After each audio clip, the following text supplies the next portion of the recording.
Nessa videoaula, nós estudaremos o assunto complementar de um conjunto. Esse assunto está no capítulo 1, seção 1.3 do nosso livro-texto. Passaremos agora a definir a noção de complementar de um conjunto. A noção de complementar de um conjunto só faz sentido quando se fixa um conjunto. Normalmente a gente usa a letra U maiúscula. E esse conjunto é chamado de conjunto universo. Então, fixado o conjunto U, de agora em diante os elementos estudados serão sempre elementos de U e os conjuntos serão sempre subconjuntos de U. A definição de complementar de um conjunto é a seguinte: dado um conjunto A, portanto subconjunto de U, definimos o complementar de A, denotado por A com um Czinho como em cima, né? A com Czinho em cima. Esse conjunto é definido como sendo o conjunto formado pelos elementos de U que não pertencem ao conjunto A. Então, em símbolos, A complementar é formado pelos elementos X pertencentes a U, tais que X não pertence ao conjunto A. Portanto, dizer que X está no complementar de um conjunto A é equivalente a dizer que X não é um elemento de A. É isso aí. Para trabalharmos as regras operacionais do complementar de um conjunto, nós primeiramente vamos falar de dois princípios matemáticos. O primeiro princípio é o princípio do terceiro excluído, que diz que, dado um conjunto A e um elemento X, com relação à pertinência, nós só temos duas possibilidades. Ou X é um elemento de A, ou X não é um elemento de A. E o princípio da não contradição diz que essas duas alternativas são excludentes, se excluem mutuamente, ou seja, ou ocorre X pertencente a A, ou ocorre X não pertence a A. E a ocorrência de uma dessas duas relações exclui a outra. Nós demonstraremos agora algumas regras operacionais que seguem diretamente do princípio do terceiro excluído e do princípio da não contradição.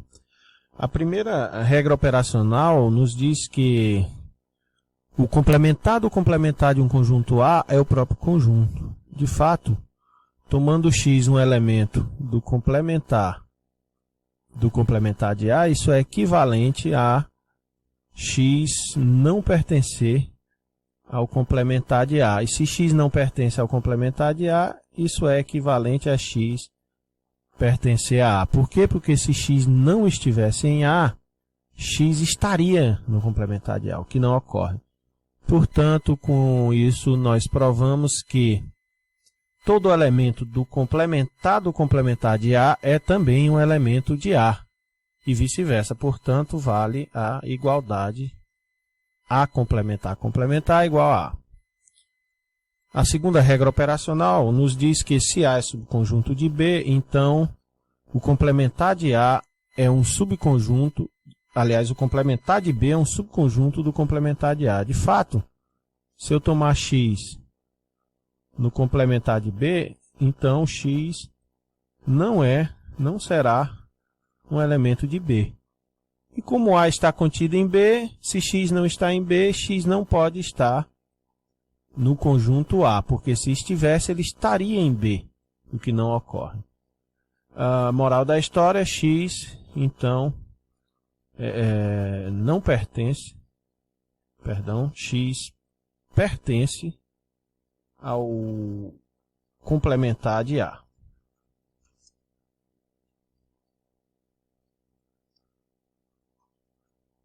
É isso aí. Então, nós mostramos que todo elemento do complementar de B é, portanto, um elemento do complementar de A, logo vale a inclusão B complementar contido em A complementar. A terceira regra operacional nos diz que, na verdade, o que era uma implicação é, na verdade, uma equivalência. E para isso basta a gente observar o seguinte, só mudando aqui de lápis, se B complementar está contido em A complementar, segue-se da propriedade 2 que A complementar está contido em B complementar. Portanto, como pela propriedade 1, o A complementar é o próprio A, e o B complementar é o próprio B, segue-se então que A está contido em B. Moral da história, nós concluímos que se A complementar está contido em B complementar, se B complementar está contido em A complementar, então A é um subconjunto de B, portanto, vale a terceira regra operacional. Bem, para a nossa quarta regra operacional, primeiramente nós consideramos P e Q propriedades sobre os elementos de U e denotaremos por P' a negação de P e Q' a negação de Q. Normalmente aqui a gente lê não P e não Q. Vale aqui observar o seguinte, tomando, vou usar aqui letra A, o conjunto dos elementos de U, tal que X tem a propriedade P, e chamando de B, o conjunto dos elementos que tem a propriedade Q, nós observamos que A complementar é formado pelos elementos X que não estão em A. Se não está em A, não tem a propriedade P. Portanto, tem a propriedade não P, que a gente denotou por P'. E B complementar é formado pelos elementos que não têm a propriedade Q, portanto, os elementos que têm a propriedade Q'. Dessa forma, com essa notação, nós observamos, vou mudar aqui de tela, nós observamos o seguinte, que a propriedade 3, a regra operacional 3 que nós vimos anteriormente, dizia que A está contida em B, é equivalente a B complementar está contida em A complementar. Portanto, nós temos a seguinte regra operacional, que eu vou chamar de regra 4, que nos diz que P implica que, se e somente se,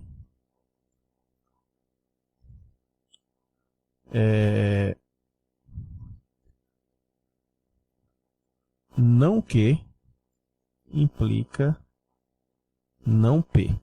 E isso segue-se diretamente da regra operacional 3, porque P implica que é equivalente a A contida em B. E da regra 3 é equivalente a B complementar contida em A complementar. O que é equivalente a Q' implica P', conforme nós queríamos demonstrar. Portanto, nós temos agora a nossa quarta regra operacional, que diz que P implica Q se somente se Q' implica P'. A implicação Q' implica P' chama-se a contrapositiva da implicação P implica Q. A equivalência 4 é a base da demonstração por absurdo. Por exemplo, nós tomamos o conjunto dos números inteiros positivos e consideremos aqui duas propriedades. A primeira é x. A primeira propriedade denotada por P é x é primo ou maior que 2. X pertencente a U, né, é um número primo maior que 2. E a propriedade Q, consideremos a propriedade x pertencente a U é um número positivo ímpar. Portanto, se P é a propriedade que x tem de ser primo maior que 2, então não P, a negação de P, é a propriedade que o número x tem de ser igual a 2 ou não ser primo. Então, x é igual a 2 ou x não é primo.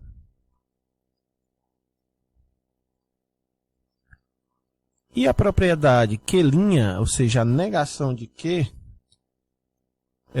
se Q é a propriedade que o número tem de ser ímpar, então Q' é a propriedade que o número inteiro x positivo tem de ser par. Com isso, vou mudar aqui de folha. Com isso, nós temos que P implica Q, lê-se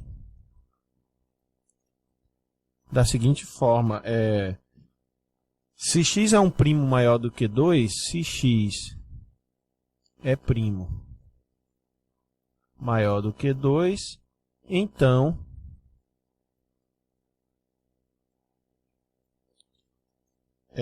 x é ímpar. Essa daqui é a implicação P implica Q. A outra implicação, vou chamar aqui de 2, que é Q' implica P', lê-se da seguinte forma: se x é positivo par, se x é pertencente a U, é um número positivo par, então esse número x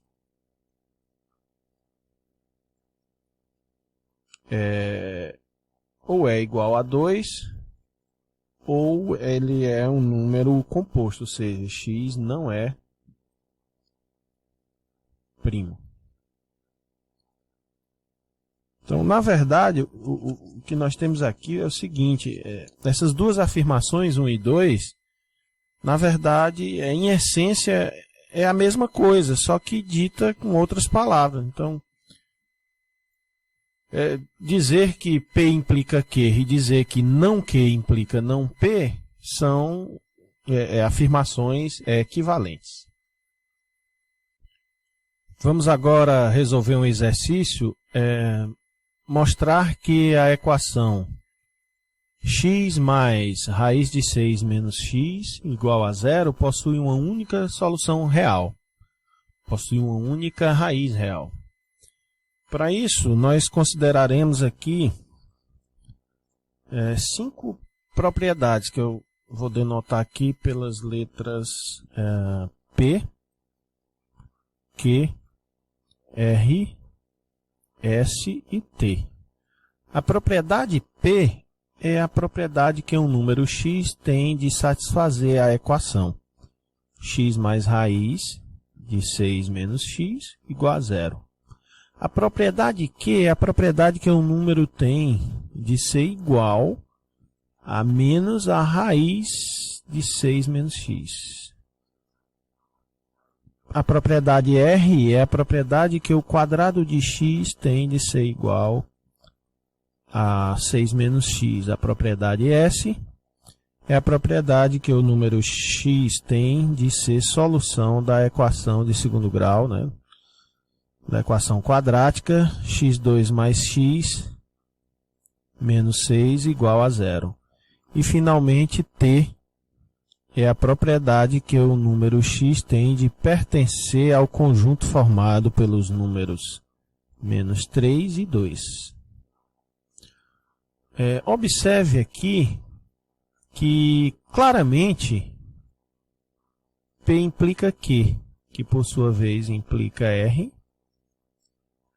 que por sua vez implica S, que implica T. Portanto, nós temos que P implica T. Então, veja bem, aqui nós mostramos que se x é uma raiz da equação, x mais raiz de 6 menos x igual a zero, então, portanto, ele satisfaz a propriedade P.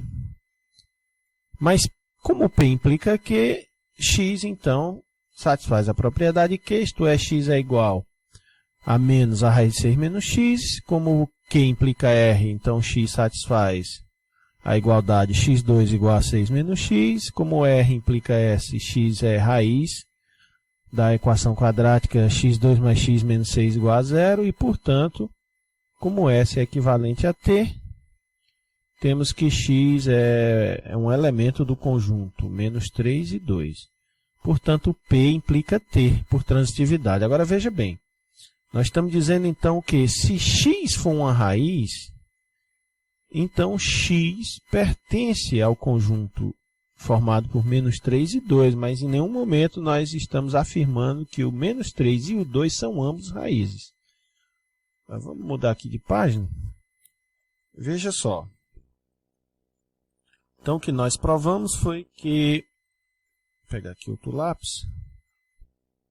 O que nós provamos foi que se x é raiz da equação, ou seja, se x mais raiz de 6 menos x for igual a zero, então x pertence ao conjunto menos 3 e 2. Isso é, nós mostramos que P implica T. Agora, o que acontece é o seguinte, uma observação que nós fazemos aqui é que a implicação P implica T não pode ser revertida, isto é, T não implica P. Isso ocorre porque 2 não é raiz da equação x mais raiz de 6, melhor aqui, x mais raiz de 6 menos x igual a zero. Por que que ele não é raiz? Porque se nós fizermos o cálculo, 2 mais raiz de 6 menos 2 é a mesma coisa que 2 mais raiz de 4, que é 2. Portanto, isso é 4, que é diferente de zero, logo 2 não é raiz da equação. Mas, observe também que já o número menos 3, ele é raiz da equação, porque menos 3 mais a raiz de 6 menos menos 3 é igual a menos 3 mais a raiz de 9, que é 3. Portanto, isso é igual a zero. E daí nós temos que menos 3 é a única deixa eu melhorar aqui, é a única raiz da equação.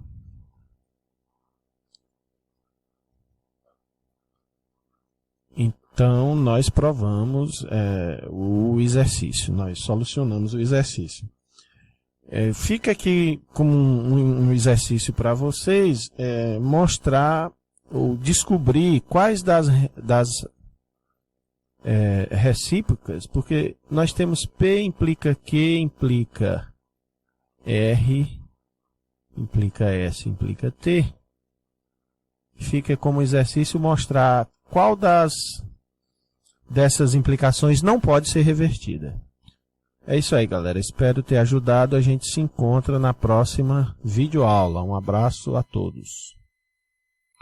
Deixo com vocês uma tarefa.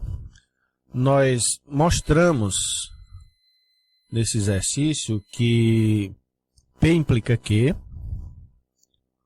que Q implica R, que implica S, que por sua vez implica T.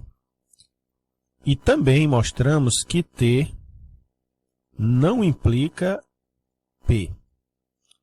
A tarefa para vocês é verifiquem quais dessas implicações não podem ser revertidas. É isso aí, galera. Um abraço a todos. Até a próxima videoaula. Tchau.